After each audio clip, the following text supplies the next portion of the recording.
عظمة، عايزة فلوس عشان سبلايز الواد حمو. يا دي الغلب، هو برد منك تاني امتى؟ برد ايه يا راجل؟ ايه علاقة السبلايز بالبرد؟ هي مش سبلايز دي اسم دواء؟ يا عظمة السبلايز يعني الحاجة اللي هنجيبها لابننا عشان الدراسة قربت، الأقلام الكشاكيل كده يعني. هي بقى اسمها سبلايز؟ أيوة. سبحان الله، مفيش حاجة بتفضل على حالها، واخدين الكلمة من اعلانات سبيستون. أسره عاد بقى الفلوس. قعدت في ثانية قلبت على الليمبي. امال ايه سبلايز دي؟ حسستني انك خريجة جامعة كامبورج. لكل مقام مقال يا عظمة، وانت مقامك كزبرة. اللي في المطبخ؟ لا، اللي بيغني. على رأيك، ما هم دول اللي معاهم فلوس في البلد دي للسبلايز، مش ادوات المكتبة. امسكي يا ست. اهدوا. 10 جنيه، هات اللي يلزمك والباقي يرجع لي. باقي ايه؟ هما دول هيجيبوا حاجة؟ ليه بقى؟ ب2 جنيه كراسة، وبجنيه قلم وزيه استيكة، و2 جنيه مسطرة وبراية. يا سلام. وممكن كمان الراجل بتاع المكتبة يستزوق معاك ويديك البراية هدية على المشتريات. الأسعار اللي انت بتتكلم فيها دي من أيام انت ما كنت في المدرسة، دلوقتي أقل حاجة من دول بالعشرة جنيه بتاعتك دي. معقول؟ ده غير بقى ان مدرسة ابنك مش عايزة اقل حاجة. وهما مالهم يتدخلوا في حاجات زي دي ليه اصلا؟ حرصا منهم على مستقبل ابننا يا عظمة. عيل في اولى ابتدائي، هو كان لسه بان له مستقبل اصلا؟ وكمان عشان العيال ما تبصش لبعضيها. ما يبصوا لبعضيهم، هم قالعين ملط، ما هم لابسين لبس المدرسة. يا راجل اقصد يعني ما يحقدوش على بعض ويغيروا من بعض. يغيروا ده ايه؟ هم مخطوبين ولا متجوزين؟ ييه، قصدي يعني ما يحسش حد فيهم انه اقل من التاني، فتيجي لحد فيهم عقدة. عقدة؟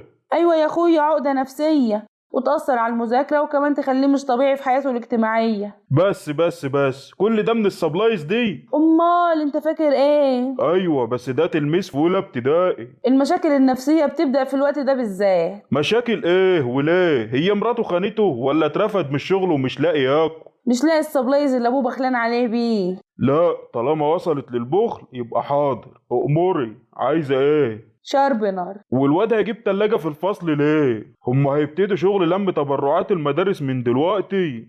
لا بس لو على الاكل اللي معاه حطيهوله في كيس، ولا قبلة الفصل عايزه تشرب ميه ساقعه. تلاجة ايه يا جدع؟ بقولك شاربنر مش شرب العربي. مش مهم الماركات يا عفاف، كل الاجهزه الكهربائيه دلوقتي اسعارها نار، حتى لو صيني. اجهزة ايه وكهربائية مين يا راجل؟ شاربنر يعني براية. شاربنر يعني برايه؟ بالانجليزي؟ يس. طب ما تكلمينا عربي يا عفاف، يا عفاف ابنك في مدرسه عربي مش اجنبي. اسمها مدرسة ناشونال على فكرة. وايه دخل المكوى طيب في الموضوع؟ يا غلبياني، يا بني ادم ناشونال يعني اهلية خاصة يعني. عارف يا ستي، ما انا دافع مصاريفها اللي قد كده، ومش عارف كان لازمتها ايه، كان دخل حكومي، ما هي. لا مش هي، احنا دلوقتي بقينا مستوى، ولازم كل سبلايزنا تبقى على مستوى برضه. سبلايزنا؟ ولا عايز ابنك يعمل في نفسه حاجة؟ هيعمل ايه؟ ده اخره يعملها على نفسه، ده طفل 6 سنين مش شاب عشرينات، خطيبته سابته وضربت على الشبكة. عاد 50 جنيه عظمة تمن الشربنر. عاد؟ برضه عاد؟ وبعدين انت قلت كام؟ 50 جنيه مالك؟ خبر اسود، هي الاسعار غليت للدرجة دي؟ لا ما هو احنا مش هنجيب اي ماركة. انت مش قلت انها براية مش جهاز كهرباء؟ ماركة ايه بقى؟ باركر اغلى ماركة. مش لازم نشرف ابننا؟ نشرف ابننا في جهازه يا ولية، مش في ادوات المدرسة. ما هم اللي مشترطين علينا، اعمل ايه طيب؟ هما مين اللي مشترطين؟ اهل العروسة؟ لا، اهل المدرسة مشترطين ماركة معينة نجيب منها كل حاجة المقلمة. يعني حسبة كام يا معلمة؟ قد 10,000 جنيه كده ولا حاجة. ربنا يخليك لينا. ده انا اتجوزتك ب2 جنيه ونص فك. كانت جوازة منيلة.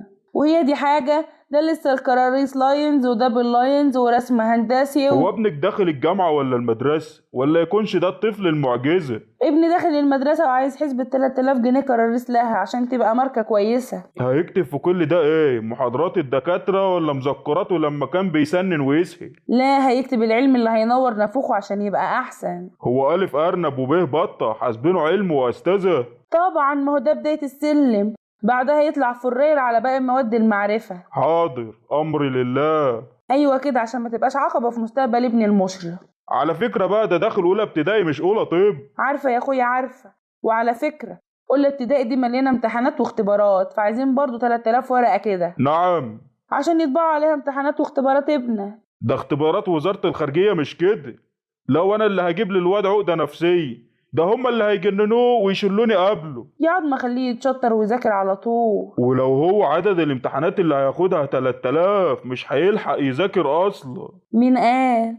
ده كده هيبقى مستواه احسن. حاضر اجيب، بس معلش مطلوب مني حاجة تاني. لا خلاص. طب الحمد لله. هو بس يعني لو ممكن نجيب كام حاجة بسيطة كده عشان المواهب. مواهب مين؟ حمو ابننا. مواهب ايه دي اللي هتبقى عند طفل قلع البامبرز من 3 سنين تقريبا؟ الرسم مثلا. حبيبي يا فنان. فعايزين بقى قد 180 قلم فلوماستر، و260 قلم ألوان شمع، و300 لون مية، و200 لون زيت، ويقلد لنا لوح بيكاسو وننصب بيها على الخلق ونبيعها على انها حقيقية. لا طبعا. ليه بس؟ ده احنا هنكسب ده. حاكم انا اسمع ان في عالم هطلة بتضيع فلوسها على العبط اللي اسمه اللوح ده. الحقيقة يا عظمة يا حبيبي لو جبت الحاجات دي ومعهم 3000 فرخ 2 في 3 متر. الله، 3000 فرخ 2 في 3 متر؟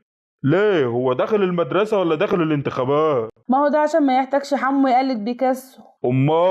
هيطلع هو ذات نفسه احسن من بيكاسو. يفتح الله، يقلد احسن، التقليد هيكسبني اكتر. من الاخر دي طلبات المدرسة ولازم تيجي، والا ايه؟ هيفسخوا الخطوبة بناقص الجوازة دي. لا يا ظريف، والا ابنك هيبقى بره المدرسة. هيعلموه في الشارع يعني ولا المدرسين هتجيله هنا؟ انا عن نفسي موافق على الاخرانية، بس ناخد اشتراك الباص. قصدي ابنك هيطردوه لو ما جابش الحاجة دي. هيطردوه ده ايه؟ هو موظف عندهم؟ ده احنا دافعين مصاريف. ده انا اخلي المدرسة سلخانة وادور فيهم الذبح. قلبك ابيض يا عظمة، بالله عليك عشان خاطري ما تكسرش بخاطر الواد. ما يتكسر خاطره، مش احسن ما ظهر انا اللي يتكسر بالطلبات دي. واحنا عندنا كام حمو يا عظمة؟ ده اول فرحتنا. الكلام ده يا ولية يوم كاتب كتابه مش يوم دخوله المدرسة. ودخلت المدارس فرحة برضو يا عظمة. انا كنت بروح المدرسة بمخلة وقلم رصاص وكنت فرحان ومزقطط. قنوع انت يا عظمة طول عمرك. حتى القلم ما كانش بتاعي.